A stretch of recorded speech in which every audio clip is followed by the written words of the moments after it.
start out, there's just all kinds of skews out there. There's flat ones, there's round ones, they're flat on the end, they're rounded.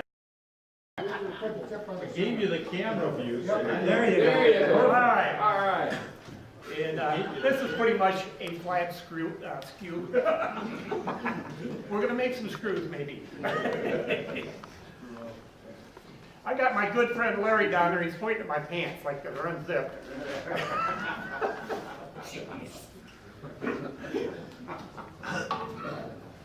Okay. I'll leave that with the skew up there. I started turning probably, I took a class in 2000 with Alan Lacer up there, and Alan's a real skew person, and a great guy. He's been to my shop twice in the club. And Alan, he's kind of like the guru of skew people. Then, but Alan, he's got sometimes a little personality problem. He doesn't get along with people. And Alan and Richard Rafton, they got into it, and which one was the best, you know, and I don't, everybody knows Richard, and he's just a great guy. I love him to death. But he would get on the lathe, and he's got about 1.5 inch skew, and he would turn this thing up to about 5,000 RPMs, and he'd just go boom. It'd be flat, it'd be done. And you're sitting out there and you're hanging on to your seat, you know, and he got away with it up till about 5 years ago. And Richard was up there and I don't know if he didn't have his tool as sharp as it should be or what, but he went through and he got halfway through and this thing came off and it hit him in the head. And it knocked him goofy. One's the best, and it's kind of like these skews up there. Yeah, this one's better, the flat one's better, the round one's better, and then whatever you start out with, I think that's what I would stick with. So with that being said, I'm going to start with the club here. We've got some really, really good turners in this club, and that are really good with the skew, probably better than me. You've got Jim right there. Jim's our second vice. Jim is just outstanding with the skew.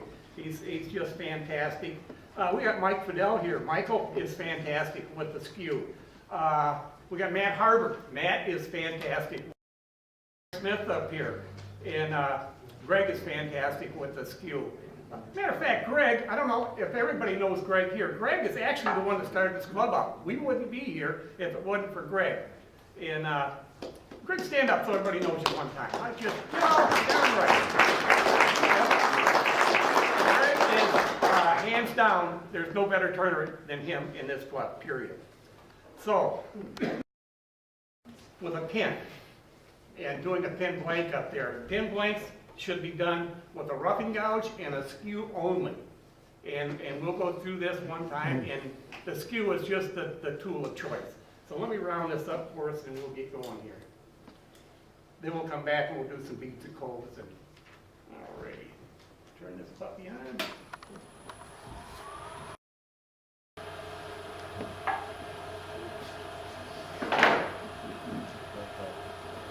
Up here.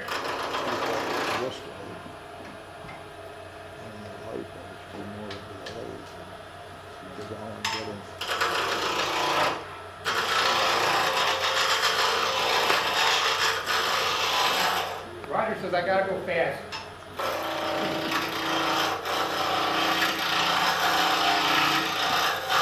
That could be good. That's reasonable.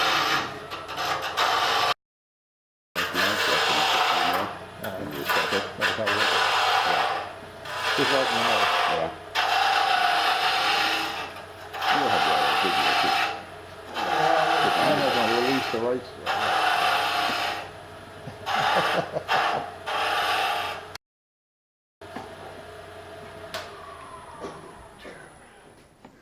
See, I started out, you know, like all these guys I talked about, Alan Lacer and all them guys, and I actually was going to get one of their tapes, Richard Rafton, and I got with Alfred and got on the internet, and I just not going to do anything with these guys, but this is the way I do it. Okay, fine. What RPM are you turning at? I try to turn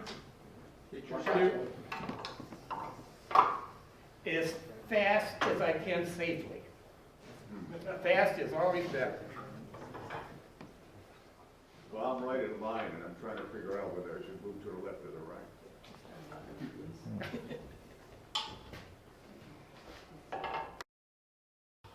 I find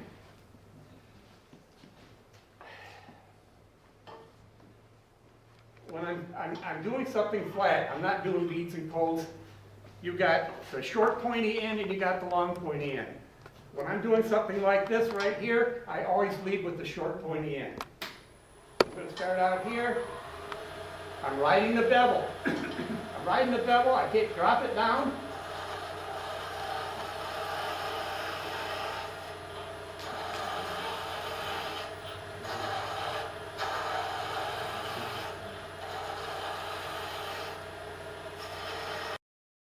Okay, see where I'm cutting? I'm just a little bit in front of center. Doing your pins, the only time I do any scraping, I get it right here, then I'll come back and get this part, and then I get this part, then I'll take and run them down like that.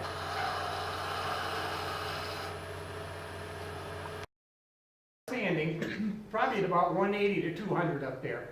And when I'm doing pins, I usually take them to about 400 if I'm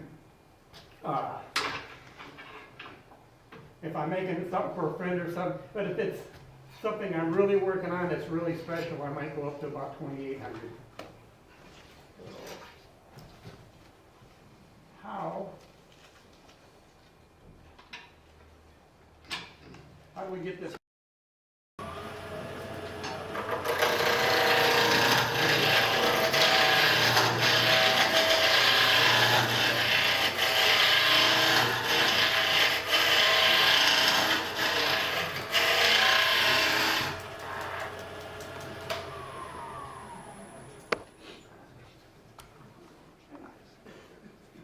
Looked like there was a crack in there. I guess it's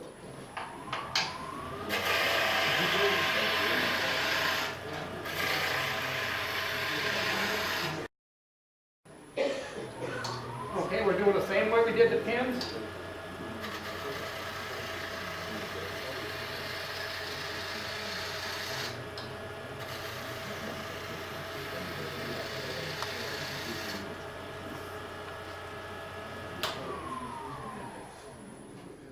I'm telling you what, this is smooth. This is probably start at 220 right here. May not even have to sand it. All right, now I'm going to start out with some beads and colds. What I'm going to do, you got the short end and you got the long end, the long pointy end. I'm going to start and make my marks in here, and I'm going to use the we're going to make kind of a big one here, and maybe just a little bit smaller one there. Let's make about like that. Maybe a small one just for the heck of it. Okay, to start out, I start out with the long pointy end. I go in, up, and turn. In, up, and turn. I'm going to start out right here, in, up, and turn. When you get, continue, you just go back and take it off, then start over.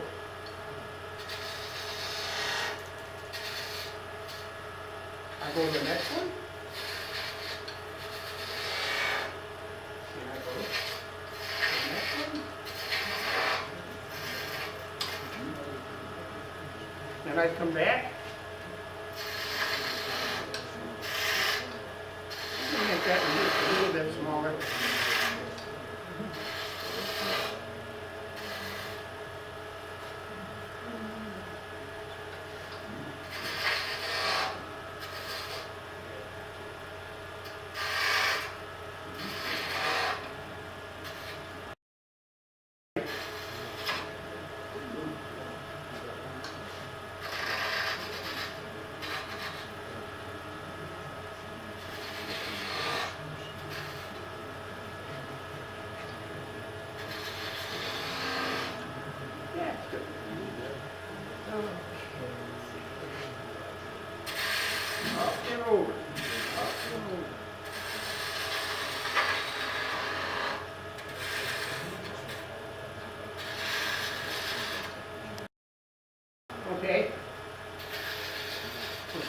you're following that bevel, and you'll ride it right in.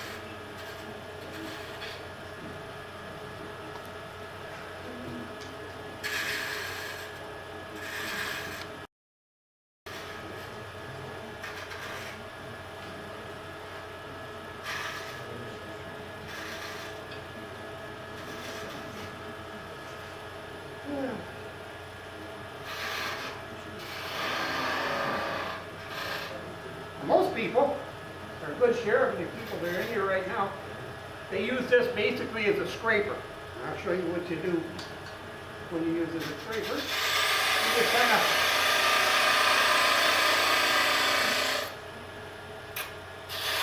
make yourself a little room here.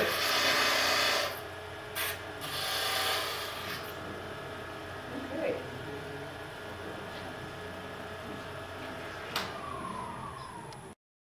Okay. Looking similar to a snowman, right? Thank you. Who said that? Right back here, Ray. Yes, sir. You've seen my demo before. I know Matt knows what I'm doing. Greg definitely knows what I'm doing. This is what we used to do. This is how we used to teach it. So let me finish this up. Come back here.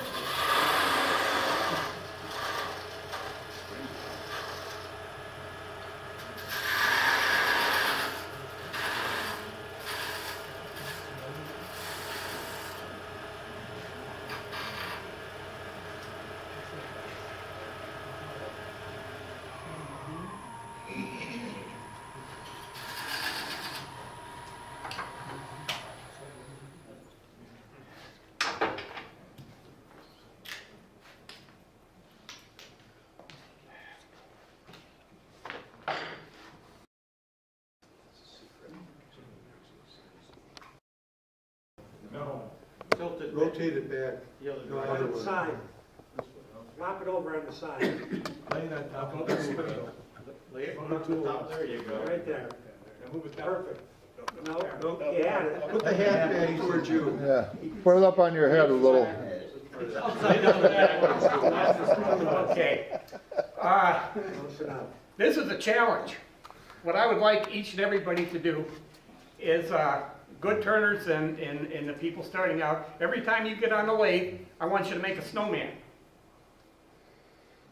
And that's the challenge. If you're like a weekend turner, you turn maybe Friday, Saturday, and Sunday, get on the lathe and at least do 3 of them. Every time you get on the lathe, then I've got a box that sits over here, and I throw them in the box.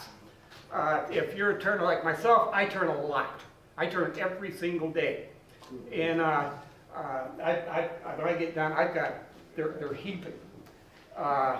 What happens is, I'd like you to do that all the way up until Christmas. And at Christmas time, what happens, my wife, she comes out in the shop, and she goes through the box, and she picks out a bunch of these. And she takes them in the house, and she paints the hats black, she paints the thing white, and she's got a little hand drill she uses up there, and she sticks toothpicks in there and breaks them, paints them black, makes a little snowman, and she takes a ribbon and ties it on there, and she puts it on all her Christmas presents.